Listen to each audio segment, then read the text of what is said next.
રામ એટલે મર્યાદા છે. લક્ષ્મણજી મહારાજ એટલે વિવેકનું પ્રતીક છે. ભરતજી મહારાજ એટલે વૈરાગ્યનું પ્રતીક અને શત્રુઘ્ન મહારાજ એટલે સદવિચારોનું પ્રતીક છે.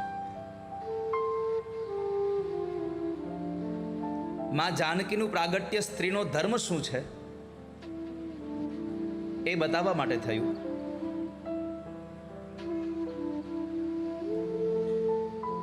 અયોધ્યાનો અર્થ છે જે ઘરમાં યુદ્ધ ન હોય એ ઘર અયોધ્યા છે. પણ અયોધ્યા હોય ત્યાં રામ હોય જ એ શક્ય નથી. જહાં અવધ તહાં રામ નહીં, જહાં રામ તહાં અવધ. અયોધ્યા હોય તો રામ હોય જ એવું માની ન લેવું, પણ રામ હોય ને અયોધ્યા હોય જ. માં સુમિત્રાજીએ કીધું હતું કે બેટા, જ્યાં રામ છે ત્યાં અયોધ્યા માનીને રહેજો, અને રામ અને સીતાને તમારા મા બાપ ગણી એની સેવા કરજો. લક્ષ્મણજી મહારાજને એની માતાએ કહ્યું છે. તો જે ઘરમાં યુદ્ધ નથી એ ઘર અયોધ્યા છે.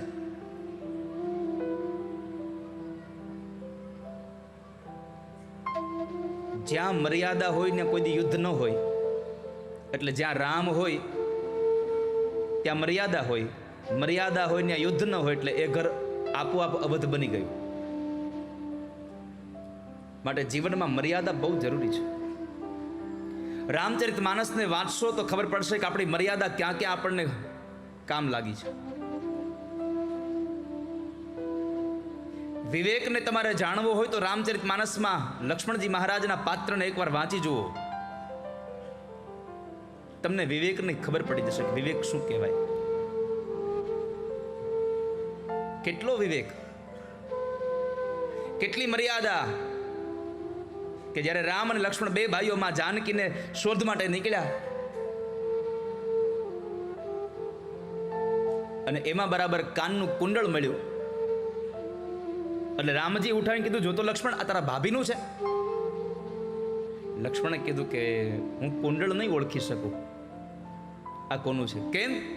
તો કહે છે કે મેં મારા ભાભીના ચહેરા હું ક્યારે જોયું જ નથી, મારી નજર હંમેશાના ચરણારવિંદ રહી. જો હમણાં ઝાંઝર મળે તો કહું કે મારા ભાભીનું છે. આ વિવેક, આ મર્યાદાઓ આ રામચરિત માનસ શીખડાવે છે.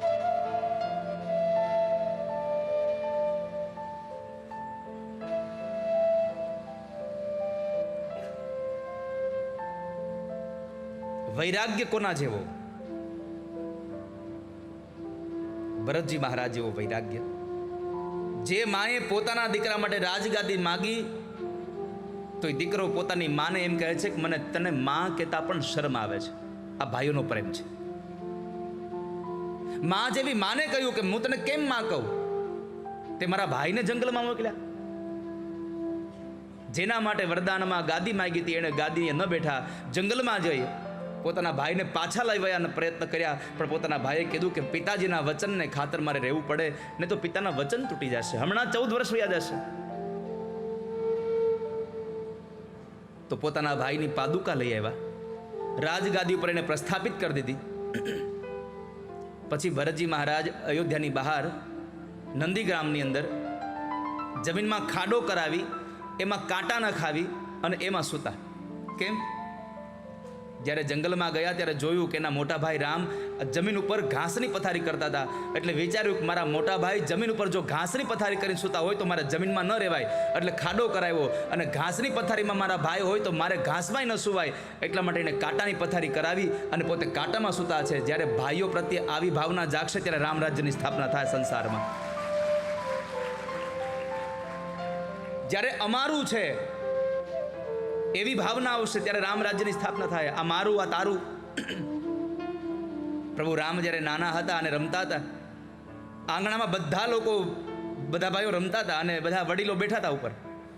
એમાં રામ પ્રભુ જીતે એમ હતા, પણ રામજી હારી ગયા. જાણી જોઈને પોતે હાર સ્વીકાર લીધી.